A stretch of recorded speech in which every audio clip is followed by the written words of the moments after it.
Yes, what a blockbuster to start for both these clubs. And as I mentioned, both desperate to start the season. Manchester United, some strong words there from Bruno Fernandes and from Ruben Amorim. Almost wanting to forget last season ever happened. Realistically, from where they are, their worst season for 73-74, where can they go this season? I've seen some people this week tipping them 5th, 4th even. Yeah. Yeah. I mean, they possibly could. No European they possibly could be they possibly could get European football. I mean, they can't, mix it with the big boys. Let's say they've got no chance of getting in there with the Liverpools. Do you like their recruitment? Yeah, I think it's probably wise to recruit at that end of the pitch. I mean, they didn't create much. Certainly didn't score many, and haven't for a while. Didn't really excite going forward. And they've got numbers in midfield and at the back for that matter. So I think if they were going to invest, and I think it was the right area to do, and it is. It's a total change, isn't it? Total sea change in terms of the players. I like Cunha. I think he's very, very good. I have a couple of little question marks. That type of player caused a little bit of trouble at Wolves. I just think Manchester United might put manners on him. It's a big club. You can't, walk in and all of a sudden start throwing your arms around and, grabbing people after games and getting sent off. And well, others like have in the old culture, but this is Ruben Amorim now putting his stamp with his first pre-season on it. Yeah. No, I do like him, and I think he could be a good signing as long as mentally he's right. Mbeumo, proven Premier League, scoring goals. So, yeah, and obviously the new centre-forward, we'll see how he does.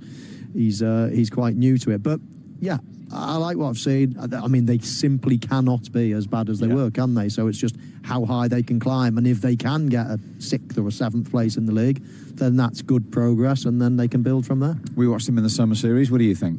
I think 6th or 7th. I think that's realistic. In the middle of the area, in the middle of the pitch. They've got bodies there. I think the recruitment in the summer's been good. Cunha, I like Cunha. I think in terms of his temperament, I think he would understand that. This is a massive football club. From where we come from, it's a massive opportunity, a privilege to play for Man United.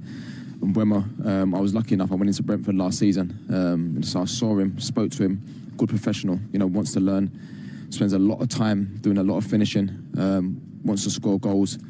So 2 good signings, and I just felt like they needed that, because I felt there was too many occasions last season where, over the years we're so used to seeing Man United score a lot of goals, and all of a sudden, went for a team that didn't even look like scoring.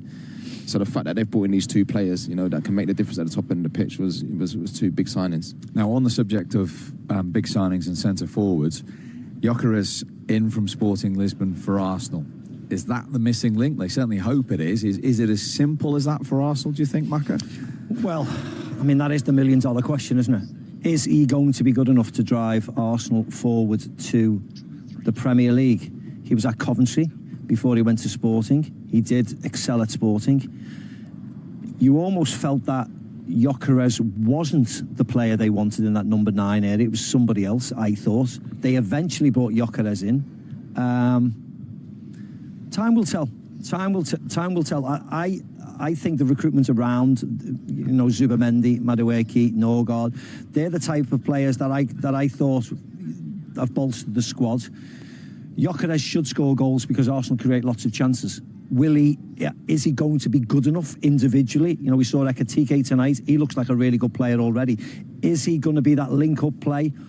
But they have got Havertz and they've got Gabriel Jesus to come back as well. So maybe they'll get away with it. I don't know whether he is top quality number 9 yet. I need to see him in a Premier League environment, in a scenario. I saw Darwin Núñez. I saw Gonzalo Ramos for Benfica. They haven't hit the heights. I don't know whether Gyokeres is going to be like that, just under top quality, or whether he's going to really, really excel. I'm looking forward to seeing what he does in an Arsenal shirt. I really am. Yeah. But Gyokeres or Sesko, it was a toss of a coin. We'll wait and see who's going to be the best out of them. Has there ever been a player that's come over to the Premier League and had so much pressure on them? That position, they've been desperate for years and years and years. Not only that, he goes and asks for number 14 as well. Yeah. So he's got Thierry's number. I mean, talk about pressure. In any way, everywhere you look, Arsenal fans are desperate for a goal scorer. They've got one, no question about that. 50-something goals last season, incredible. So they've got someone that can score the goals, but wow, the pressure on him is immense. Yeah. And I'm with you. I think, there's question marks about him. Yeah. You look at Ekitike that comes in today for Liverpool, it's almost like the last thing you think of is pressure, don't you? He's just sort of, there's other massive signings around. There's no huge, but wow, down at Arsenal, it's He's the almost main like one, he isn't he? is the missing link. Yeah. And if he's good, then they can win it. If he's not, they're not going to win it. It's a massive pressure. Funny enough, he scores all these goals in the Portuguese league. But I was at the game where Arsenal played Sporting Lisbon in the Champions League, and Arsenal went over and battered them, and he never got a kick. And you think to yourself, you wonder what's changed, to whoever's choosing the players at Arsenal, the sporting director, etc., or whether it's Mikel. You wonder what they've seen that they've gone, you know what?